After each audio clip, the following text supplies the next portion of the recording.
You're watching Stop Watching Movies. I'm Jeff, and so is he. This week we had two major releases in the fantasy genre. You probably know of at least one of them. If you're into film, that's going to be Fantastic Beasts and the Secrets of Dumbledore.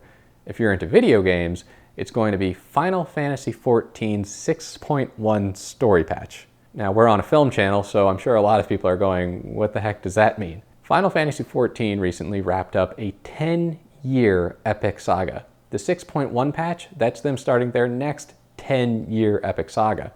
And by the way, this is just an epic narrative within Final Fantasy XIV.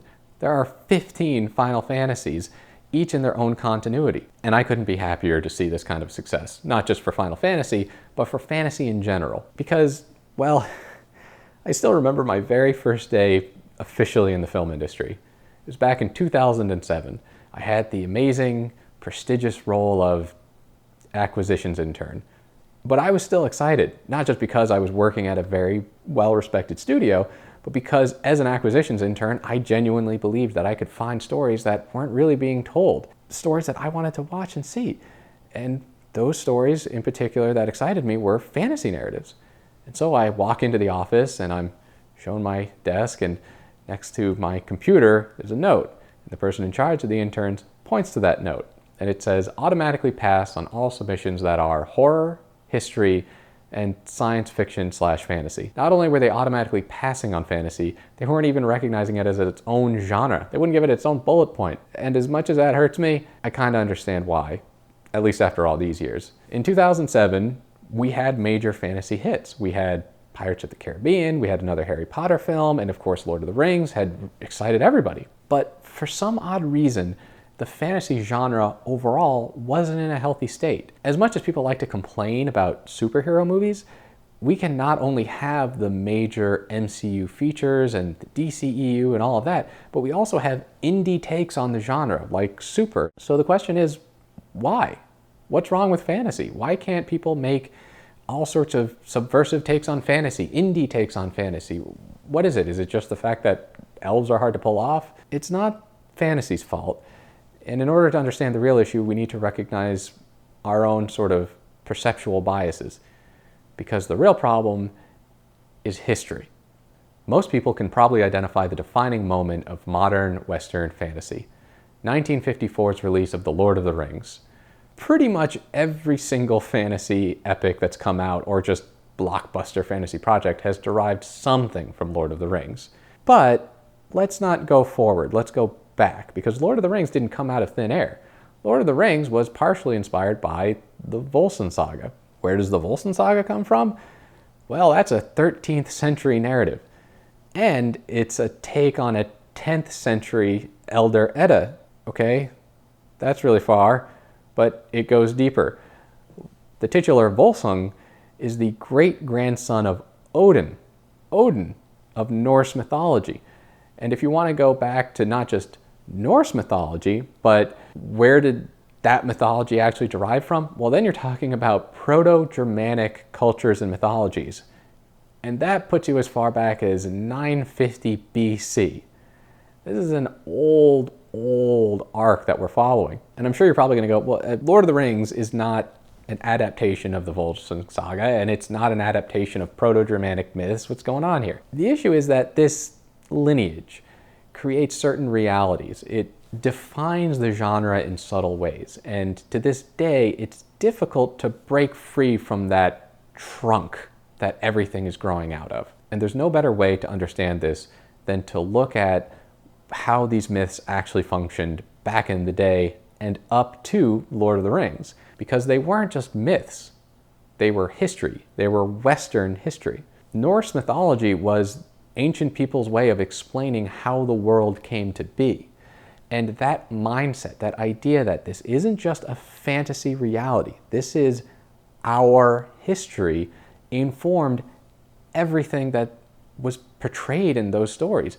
And it also impacted how people could grasp onto those concepts. And by the way, Lord of the Rings, I'm sure fans of Lord of the Rings know this, that's actually supposed to be actual history. That's the narrative conceit of the novel. The idea is that those Hobbit texts were found, and we're learning the lost history of Middle-earth. Now, Tolkien obviously understood that his fiction wasn't reality. He wasn't off the deep end like some writers, but he was using that narrative conceit. Even in the 20th century, for his fantasy to work, he had to use this common framework of shared backgrounds to bring us into a fantasy realm. And that informed not just how we accept this reality as a fiction, but also how do we square and process and in some ways judge the various fantasy cultures.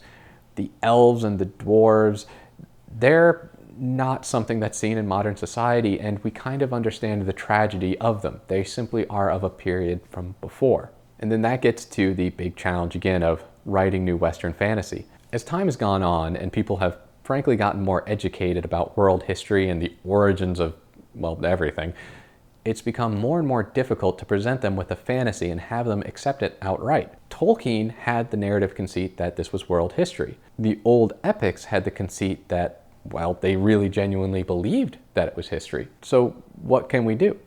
If I said to you as a modern, educated audience member, hey, Game of Thrones, that's actually the real history of the War of the Roses. What you've read in the books, that's not true. This is the real thing. You'd probably go, okay, yeah, you're crazy. But if I told you the War of the Roses inspired Game of Thrones, and it's drawing inspiration in terms of not just the conflicts, but how people behaved, how the society functioned, you might appreciate that as an audience member, but you'd really appreciate it as a producer and a writer, because that gives you context. That gives you an understanding of how people would behave. And that context is what is so often lost in new fantasy narratives, because we cannot present these things as the history of our world, or if we try to, it's much more difficult. So then, how do we make new stories? How do you actually tell a new story in the fantasy genre? Fortunately, we have Harry Potter, and we can use that as a pretty good example. Harry Potter is path one, and that's the narrow path. What you do with something like Harry Potter, and what J.K. Rowling did, is you don't attempt to make the next Lord of the Rings. You latch on to something specific. In this case, she grabbed onto wizards. And then she developed it further and said, okay, how does a wizard actually get educated? How does a wizard then operate in a society of wizards? How do they compete in games? What would that game look like? And by having that narrow focus, she could actually expand the text further with that new context, because by and large, people understand what a wizard is. They can understand wands and spells and all of that, and the new ideas could come flowing in. Critically, she also made sure to have it be relevant to her perspective, specifically as a British person in the 20th century. Why is that important? Well, Lord of the Rings is in many ways an exploration of various English societies and other socio-political issues that were on Tolkien's mind. It's not an allegory, but you can see those influences. In Harry Potter, it's very distinctly British. And that's kind of where we get into maybe why Fantastic Beasts has been struggling. Because, you see, with the narrow path, it can actually seem as though, oh, this is great, we can transplant this concept. Think about it. You have a very English society of wizards, and you have all the rules and the terminology. What does this look like in America?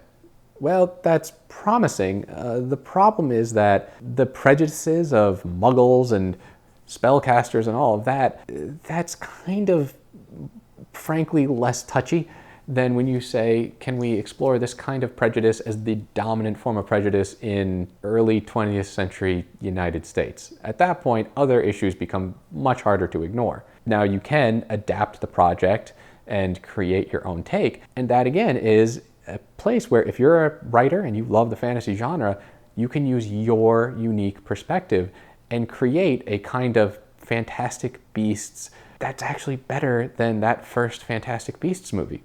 You can use your perspective as an American to develop a fantasy that explores the issue of wizards in the context of American society, or your particular slice of American society that you view our country through. And that's the great part about the narrow approach. It's very specific to your abilities and your gifts. A lot of people would say, that's all well and good, but I don't want to tell a story about just wizards or just elves or whatever. I want to tell a sweeping fantasy story. I want to tell the next Lord of the Rings. As someone who reviews material for a living, my first advice would be take a step back and recognize that that's very, very hard.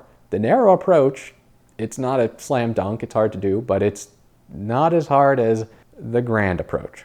To tackle the grand approach, we need to look at modern Western fantasy. To look at everything that came after Tolkien, we need to look outside of film because, frankly, there aren't too many successes there. We need to look at where we've had repeated success. Of all things, that comes from Dungeons and Dragons. I play Dungeons and Dragons. I'm talking about Final Fantasy and Fantastic Beasts. Of course I play Dungeons and Dragons. But where did Dungeons and Dragons come from? It was a war game, essentially, and war games had existed for a long time, and they weren't necessarily fantasy, but Gary Gygax decided to incorporate Lord of the Rings elements and create a fantasy war game. And gradually that evolved into Dungeons and Dragons. But Gary Gygax did something more than just adapt Lord of the Rings and actionize it and tell you how much does an orc do damage against an elf. He created a new form of context. This context wasn't shared history, it was shared rules. Dungeons and Dragons does tell you how much damage an orc does when it hits an elf. And that allowed a lot of people sitting around tables to start telling their own stories. And from that foundation, we had major franchises like the Warhammer tabletop franchise. We had the Warcraft franchise, which eventually became World of Warcraft, which was a major pop culture milestone. And we had this odd game called Final Fantasy. But I don't want to talk about Final Fantasy just yet. I want to take a little bit of time to talk about World of Warcraft and its setting. World of Warcraft does not have a good story, and its lore is kind of a mess. What World of Warcraft does have is a very, very good setting, a set of rules, and a distinct aesthetic. In particular, that aesthetic has allowed it to incorporate not just Tolkien-derived elements, but storytelling elements from things like Lovecraft or Chinese mythology. And it all, for the most part, holds together. And aesthetic is the key word here, because we're finally going to hop over to Japan. And the first project we're going to talk about is Record of Lodoss War. Record of Lodoss War started as a D&D derived tabletop system. And from the stories that people told using that system, they created novels. And from those novels, we got not only an anime series, but an anime video series. It was a huge landmark project. But what's really important here is that this was a Japanese take on Western fantasy. The Japanese interpretation of Western fantasy has none of that historical context that we mentioned. They don't look at Odin or Odin-derived characters and go, oh yeah, this is how the history of our nation was founded. No, they don't even have Odin. Well, what Record of Lodoss War did was it took the aesthetic of anime and the aesthetic of certain styles of Western fantasy, and it blended them together. And then it took the favored concepts, the favored historical creatures that worked in Japanese culture and also in an actionized anime, and it started to discard and draw. Where an elf worked, they would bring in an elf, but it was an elf tailored to anime. And Record of Lodoss War is well remembered as a great anime and a great depiction of Western fantasy. The Japanese interpretation of Western fantasy has led to not just Record of Lodoss War, but an entire subgenre of Isakai narratives. Isekai means another world, and that is an entire genre of stories where a character, usually some schlub gamer protagonist, dies miserably and gets reincarnated in a fantasy world. And that fantasy world has Tolkien influences, but more prominent than that, these fantasy worlds, they tend to work like video games or tabletop games. So they've used this system to create a plausible reality for many stories. Sometimes it's ridiculous, sometimes it's used for comedy, but very serious dramas can also be taken in the isekai genre. And that finally gets us to Final Fantasy. It's not an isekai story, it's not derived from Record of Lodoss War, but it is derived from Dungeons and Dragons, and therefore part of that lineage of Tolkien and ultimately the Edda and all that. Back in 1987, we had the first Final Fantasy game. To quote a Hobbit, very good year. Almost as old as I am. Final Fantasy, famously, as its title implies, was meant to be the final installment of Company Square's video game library. They thought they were going to go bankrupt. The series was a hit, and They had taken not just fantasy elements to translate into Japanese tastes, but also something that could be told in an 8-bit narrative. And, well, it was a hit, because when you are able to pull off that kind of translation, you're probably going to connect with people. If you can get that substance across all those barriers, you've done something special. And the game was fun too, even though it was a buggy mess. But then something special happened. They made Final Fantasy II. But Final Fantasy II isn't a narrative sequel to Final Fantasy I. It's not even set in the same world. But this might be surprising to us because in Western media, we treat stories and franchises as kind of generational things.